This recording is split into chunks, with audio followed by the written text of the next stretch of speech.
안녕하세요. 요엘교회 담임목사 김영일입니다. 2022년 9월 1, 2, 3일 저녁 7시 요엘교회의 부흥집회에 여러분들을 초대합니다. 요엘교회는 아브라함의 3일길이라는 제목으로 부흥집회를 열고 있습니다.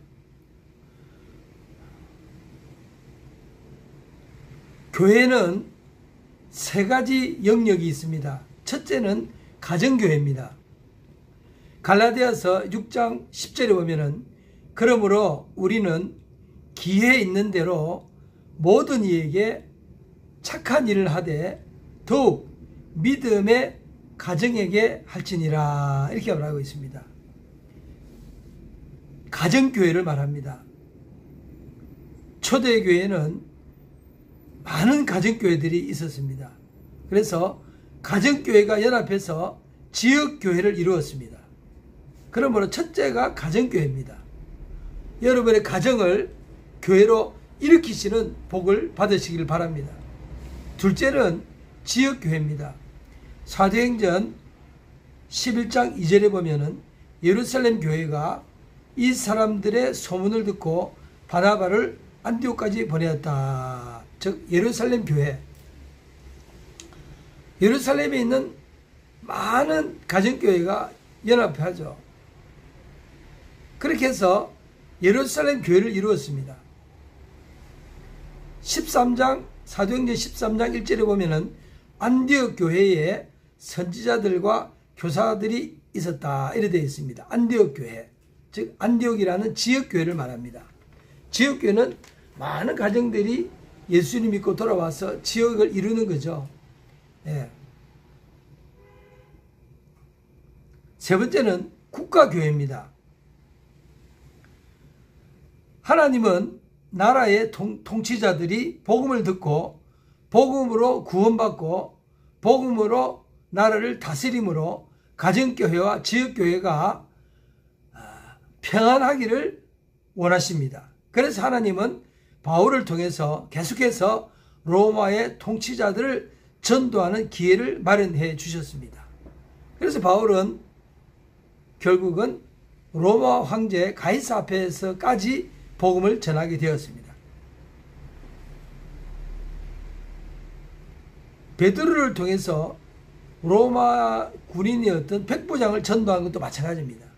계속해서 통치자들과 나라의 지도자들 또 군인들이 하나님께로 돌아와서 하나님의 뜻대로 나라도 다스리고 군대도 다스리기를 바라는 것입니다.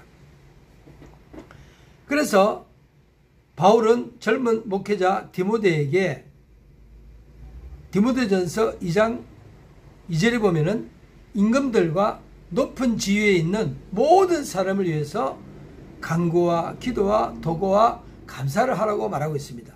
그렇게 해야 우리가 모든 경건과 단정한 중에 고요하고 평안한 생활을 할 수가 있기 때문입니다.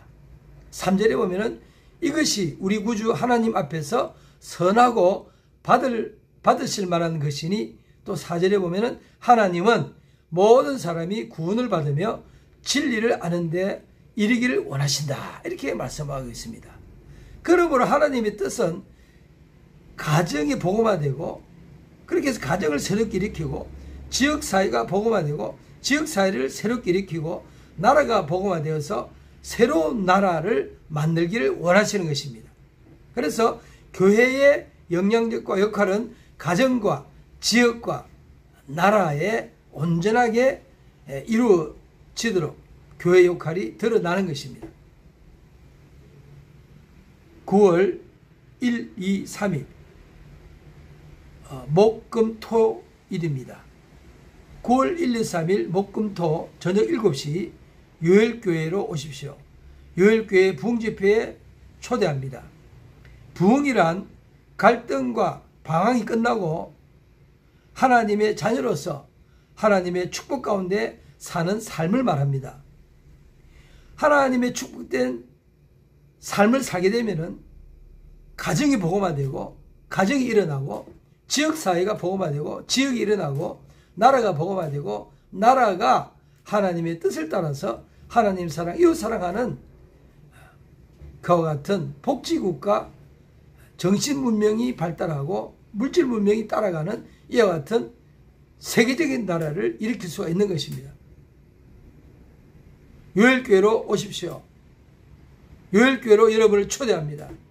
감사합니다. 요엘교회 담임목사 김영일 목사입니다.